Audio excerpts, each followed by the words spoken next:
This is Matt Graham with the MBS Live Market Update. Last week was transitional, perhaps, for the bond market, with yields finally not making a higher high after doing that for 5 straight weeks. And do we have any data to credit that accomplishment?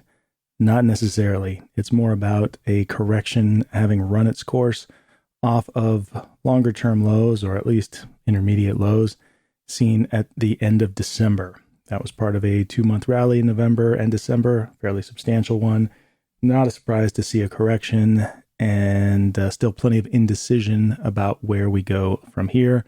It will be determined by economic data more than anything else, but there are other considerations to take into consideration this week. That includes the Treasury quarterly refunding announcement that'll be out Wednesday morning at 8:30. This is the Treasury market's update on how much it will borrow in terms of new auction issuance, a key market mover for the Treasury side of the market, and by extension, mortgage rates. That is something that was big news back in November. It helped kick off that big 2-month rally when the Treasury indicated that it would be in a position to consider lowering auction amounts in a couple of auction cycles, or at least not raising auction amounts anymore. So it will be interesting to see if there's any additional update on that topic, and it is definitely something that can move markets away from economic data. But we also have a ton of economic data this week. Of course, there's the big jobs report on Friday. That's the biggest report of the week.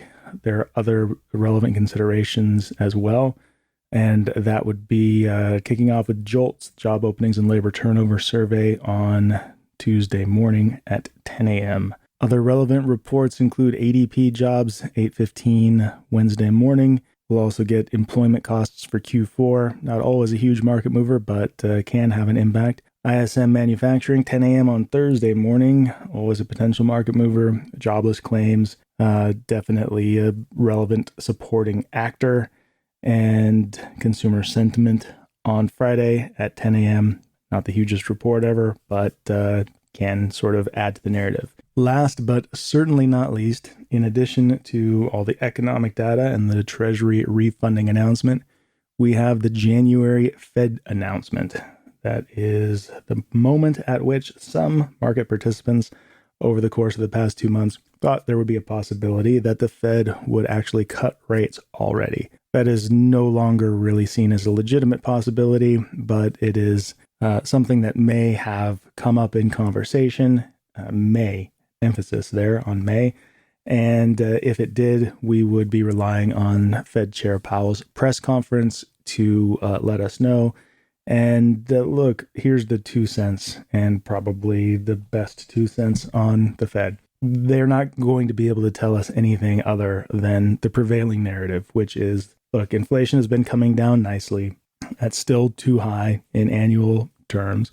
There's still a risk of it remaining higher than we'd like. But if it continues to do what it's doing, then we will be in a position to cut rates in the near future. And whether or not that happens is going to depend entirely on economic data, primarily inflation data and labor market data. So for now, policy is in a good stance. It's doing what we want it to be doing. Soft landing looks achievable, and steady as she goes. We'll get back with you at the next meeting and take things one meeting at a time. I don't see how they can say anything other than that, but sometimes truth is stranger than fiction. We will find out Wednesday afternoon at 2 p.m. That's when the announcement itself comes out. Not looking for any major changes in that text. Then 2:30 p.m. Eastern Time is when Fed Chair Powell will deliver the press conference, and that's where we might get some evolution in the narrative from the Fed. That's going to do it for this week. Back to you.